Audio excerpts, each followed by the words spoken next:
अस्सलाम वालेकुम स्टूडेंट्स, कैसे हैं आप लोग? ठीक ठाक हैं? लास्ट जो हमारी क्लास हुई थी उसमें हम लोगों ने फ्रीक्वेंसी डिस्ट्रीब्यूशन के बारे में काफ़ी डिटेल से पढ़ लिया था। और उस पे हम लोगों ने दो क्वेश्चन भी किए थे और मैंने आपको उस पे होमवर्क भी दिया था। ठीक है, एक वो क्वेश्चन जिसमें आपके पास इंटरवल गिवन होता है और एक वो क्वेश्चन जिसमें इंटरवल गिवन नहीं होता। आज जो हम लोग नेक्स्ट इम्पॉर्टेंट चीज़ पढ़ने जा रहे हैं प्रेजेंटेशन ऑफ डेटा से मुतलिक ग्राफ या चार्ट्स, डायग्राम, उसको हम चार्ट्स भी कहते हैं, और ग्राफ्स और चार्ट्स के मुतलिक। ठीक है, ग्राफ और चार्ट्स बहुत ही इंपॉर्टेंट है हमारे मतलब कि डेटा की रिप्रेजेंटेशन के लिए, डेटा को शो करने के लिए, लेकिन मेजॉरिटी हम इनको इग्नोर कर देते हैं। रीज़न क्या है कि एक तो इनकी कंस्ट्रक्शन थोड़ी सी ज़रा डिफ़िकल्ट होती है, या कंस्ट्रक्शन डिफ़िकल्ट नहीं होती तो अक्सर टीचर इसको इग्नोर कर देते हैं। इसके अलावा क्योंकि इसको बनाने के लिए काफ़ी एक्सपर्टी चाहिए होती है, इस वजह से भी हम लोगों को ये डिफ़िकल्ट लगता है। ग्राफ और चार्ट्स को हम लोग इग्नोर करते हैं। बेसिकली ग्राफ और चार्ट का जो मकसद होता है, एक जो लेमैन है, एक आम आदमी है, उसको डेटा की रियल पिक्चर शो करना कि डेटा में क्या अप्स एंड डाउन्स हो रहे हैं आपके पास। ठीक है, तो पहले पहले तो आप आ जाएं डायग्राम, या जिसको हम चार्ट्स भी कहते हैं। डायग्राम क्या है देखें, diagram is also called charts. Diagram को हम चार्ट्स भी कहते हैं and can be defined at the visual form of the representation of the statistical data is called diagram.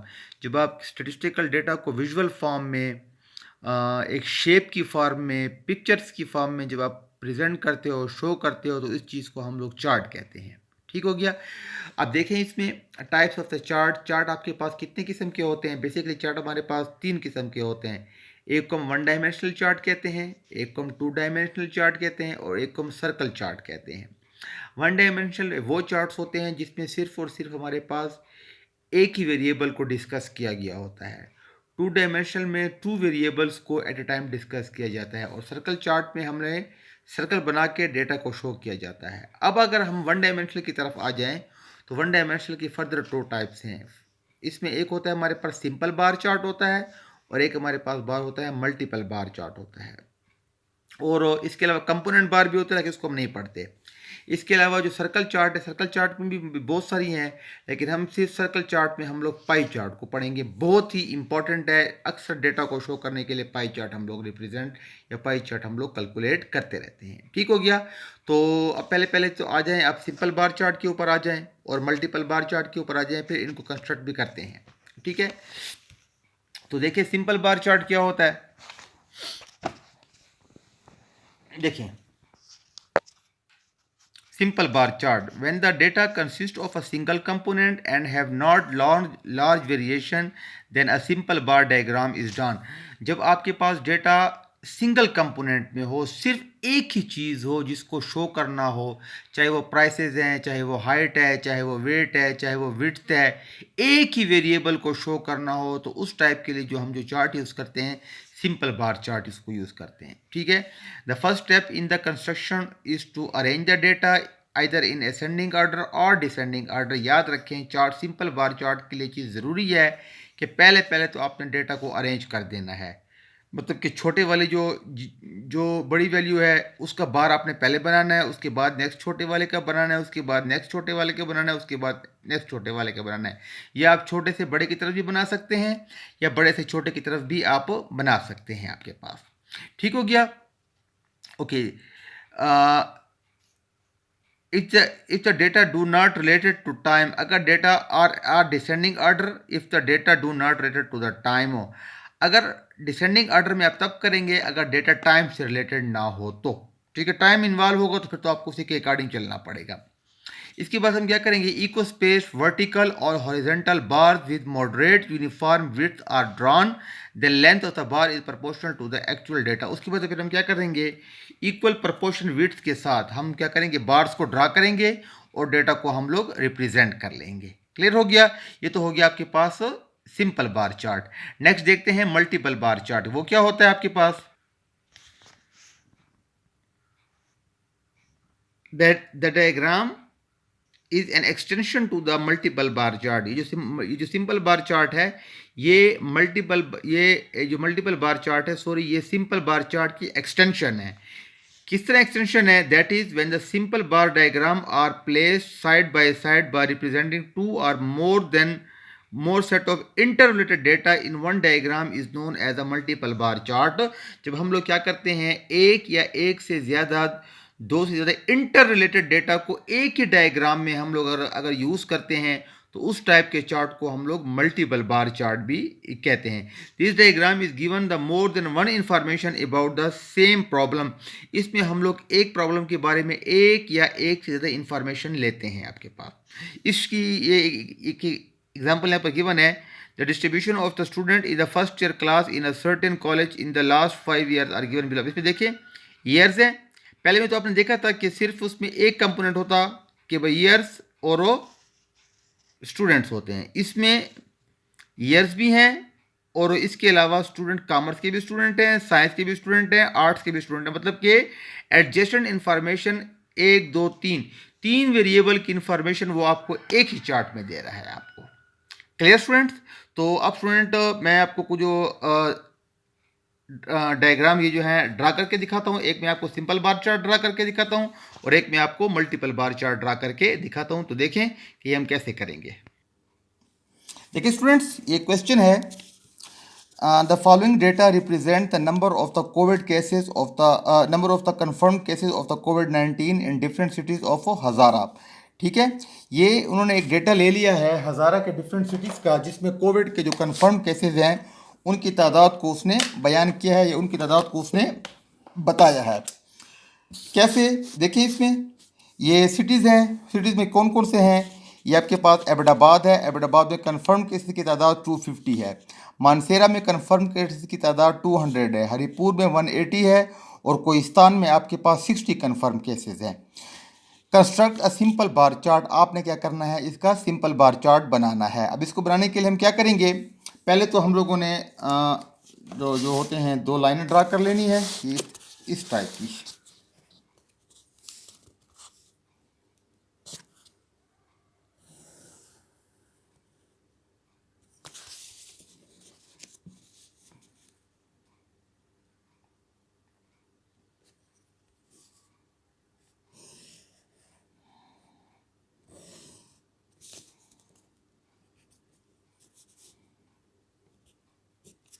ये आपके पास हो जाएगा एक्स एक्सिस और ये आपके पास क्या हो जाएगा, वाई एक्सिस। ठीक है, एक्स एक्सिस में आप लोग क्या करते हैं, एक्स एक्सिस में आप जो है इन सिटीज़ के नाम लिखेंगे और वाई एक्सिस में आपने जो वैल्यूज़ हैं, ऑब्जर्वेशन है, इनको स्केल की सूरत में लिखना है।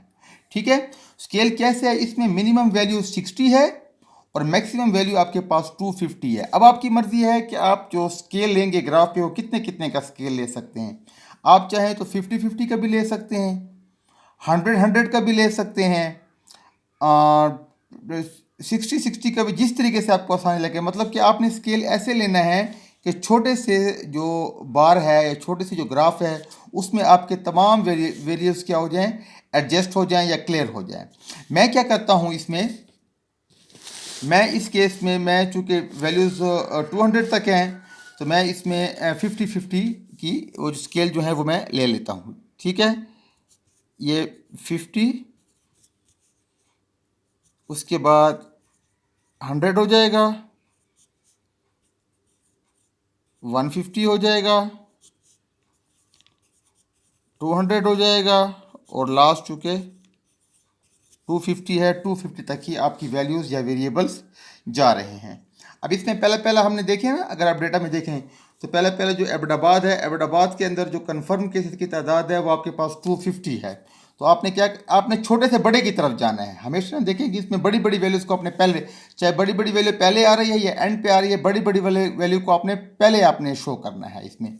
अब इसमें हाईएस्ट वैल्यू क्या है, वो चूँकि एबटाबाद की है 250, तो 250 में देखें आपने सिंपल क्या करना है, यहाँ पर डेटा ये 250 के ऊपर आप रखें वैल्यूज़ को,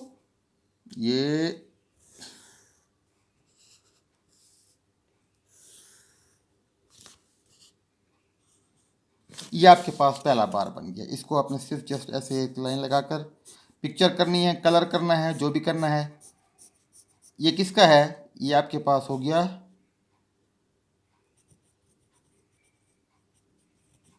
एबटाबाद हो गया। ठीक है। नेक्स्ट आपके पास क्या है, मानसेरा। अब मानसेरा में जो केसेस की तादाद है वो है आपके पास 200। तो नेक्स्ट उसके साथ एक और लाइन बनाए, ये 200 आपके पास ये पड़ा हुआ है, यहाँ पे रखिए इसको, और ये आपने दूसरी लाइन ड्रा कर दी, ये ले, ये आपके पास मानसेरा भी आ गया आपके पास। इसको भी आपने ऐसे ही, क्या आपके पास मानसेरा,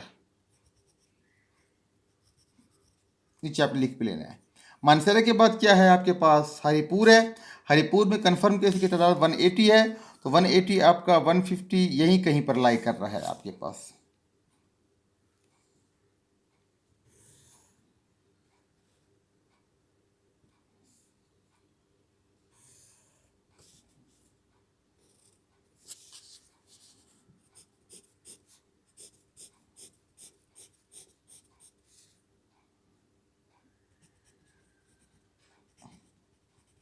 हरिपुर, और लास्ट है आपके पास कोहिस्तान।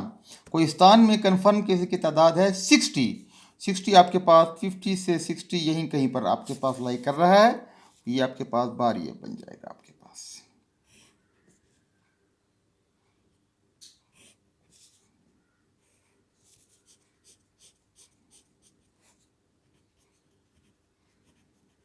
ये आपके पास क्या हो गया, आपके पास सिंपल बार चार्ट बन गया आपके पास। ठीक है। एबटाबाद की जो बार की नोयत ये हो गई, मानसेरा की ये हो गई आपके पास, हरिपुर की आपके पास ये बार हो गया, और कोहिस्तान का आपके पास ये बार हो गया आपके पास। ठीक है। इट इज सिंपल सिंपल, बस ये जस्ट आपने डेटा को रिप्रेजेंट कर दिया। Clear students. अब नेक्स्ट हम लोग क्वेश्चन करते हैं किसके ऊपर, मल्टीपल बार चार्ट के ऊपर क्वेश्चन करते हैं। देखिए उसको,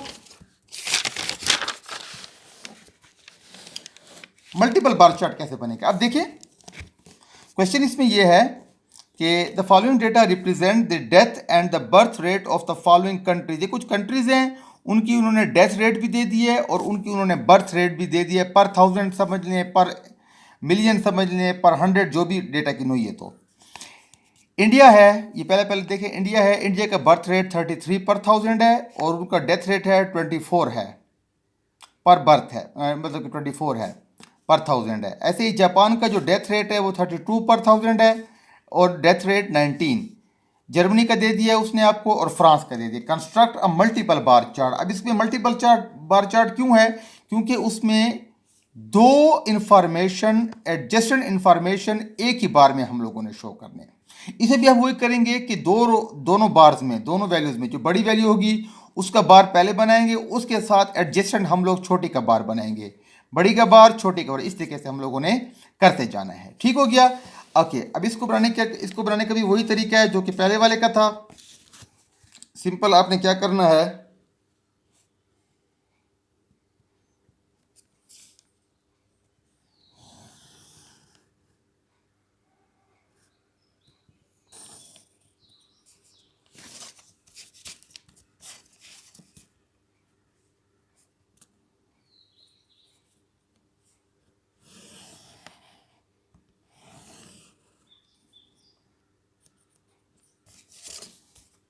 ठीक है।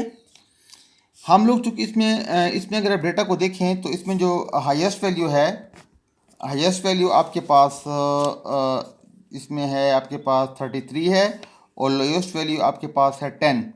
तो जितने जितने का आप चाहें तो 5-5 का ले सकते हैं, या 10-10 का ले लें। 10-10 का बेहतर रहेगा, उस पर तकरीबन आपकी छोटी सी तमाम चीज़ें कवर हो जाएंगी। आपके पास 10 हो जाएगा,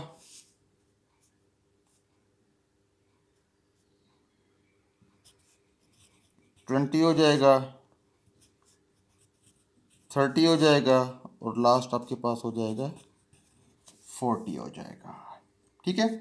अब इसमें देखें, पहला पहला अगर आप डेटा में देखें तो इंडिया का हम लोग शो करते हैं। इंडिया में आपका बर्थ रेट 33 है, और डेथ रेट आपका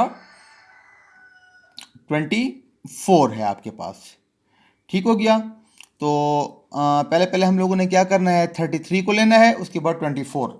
तो पहले पहले देखें 33 आपका कहाँ पे लाई कर रहा है, 33 आपका इधर किधर लाई कर रहा है। ये देखिए, ये आपके पास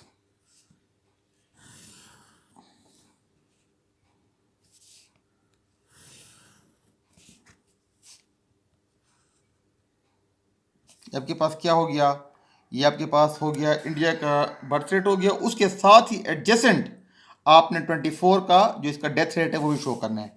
24 किधर पड़ा हुआ है, ये इधर किधर पड़ा हुआ है, तो क्या करेंगे, ये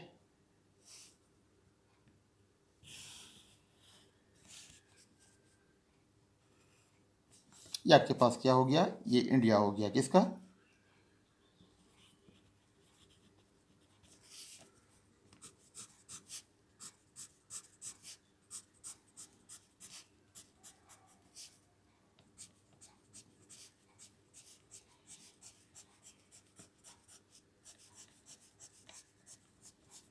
क्लियर हो गया।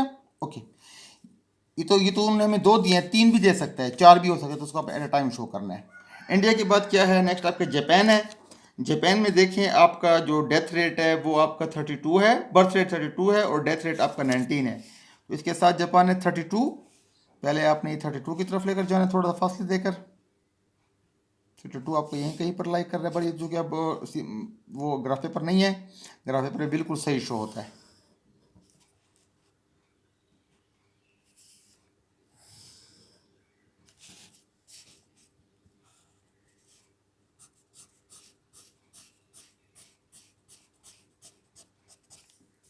ठीक है, और डेथ रेट इसका है 19, 19 आपका ये इधर किधर पड़ा हुआ है,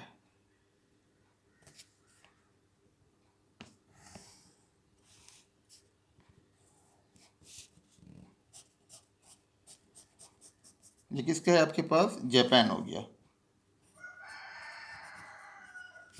नेक्स्ट है आपके पास जर्मनी, 16 है और 10 है। तो जर्मनी के लिखे पहले 16 है, 16 आपका ये इधर किधर लाइक करेगा, 20 से 20 के दरमियान यहीं पर।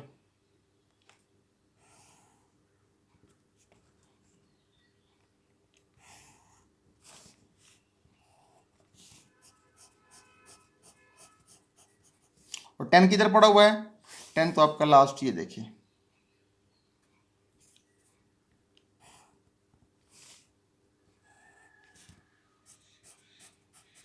जापान के बाद ये क्या है, जर्मनी है।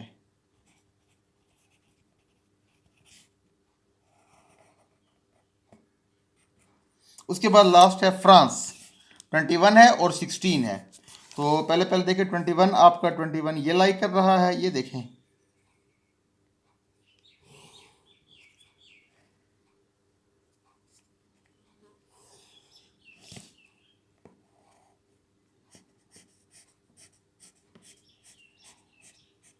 और फिर उसके बाद क्या है, लास्ट 16 है, 16 के साथ आपके पास ये इधर किधर लाइक करेगा।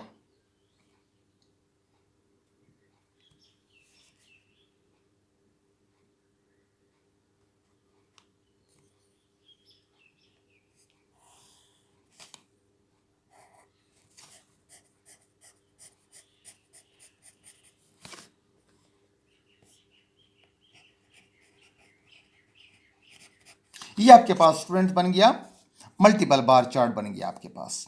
क्लियर स्टूडेंट्स, अब इसमें देखें आप, ये तो चूंकि अब ग्राफ पेपर नहीं है तो इतना क्लियर नहीं बन रहा, ग्राफ पेपर में बिल्कुल आपके पास क्लियर बनता है। यहाँ पर फिर आप डिफ्रेंशिएट भी कर लें, ये थोड़ा सा ये इधर आप दो लाइन लगा लें इधर, ये किसको शो कर रहा है, ये आपका फ़र्ज़ किया ये एक शो करता है डेथ रेट को, और ये वाला दूसरा बना लें, ये शो कर रहा है आपके पास बर्थ रेट को। चाहे तो इसको आप कलर भी कर सकते हैं, इसके अंदर कोई शेप बना दें ताकि डिफ्रेंशिएट हो जाए कि ये डेथ रेट का बार है और ये डेथ रेट का बार है। ठीक है, चौथा और तीसरा हो तो उसके साथ वो भी आपने लगा देना है। क्लियर स्टूडेंट्स, तो ये तो हमारे पास हो गया सिंपल बार चार्ट की एग्जांपल हो गई। तो मतलब कि ऐसे ही आपने बार्स बना लेने हैं इन पे और इसको आप लोगों ने शो करना होगा। ये तो चूंकि हमारे पास दो हैं, तीन भी हो सकते हैं, चार भी हो सकते हैं आपके पास। कोशिश ये करनी है कि जो बड़ी बड़ी ऑब्जर्वेशन होगी उसको पहले करना है, छोटी वाली को बाद में करना है, बड़ी को पहले करना है, छोटी को बाद में करना है, बड़ी को पहले, ताकि बार की तरह शेप आपके पास क्लियर हो जाए। क्लियर स्टूडेंट्स, तो ये तो हमारे पास हो गया सिंपल बार चार्ट और मल्टीपल बार चार्ट हो गया। तो आप इनको देखें, फिर भी अगर आपको इनमें कोई कन्फ्यूजन होती हो, कोई प्रॉब्लम होती हो तो आप मुझसे पूछ सकते हैं। तो इंशाल्लाह नेक्स्ट क्लास में मैं आप लोगों को जो पाई चार्ट है या सर्कल चार्ट है मैं वो बनाना आपको सिखाऊंगा। तो इसकी मैं आपको जो होती है क्या कहते हैं एग्जांपल भी मैं आपको दे देता हूँ ताकि आप इसको को कंस्ट्रक्ट करके मुझे दिखा सकें। ठीक है, थैंक यू सो मच, अल्लाह हाफिज़।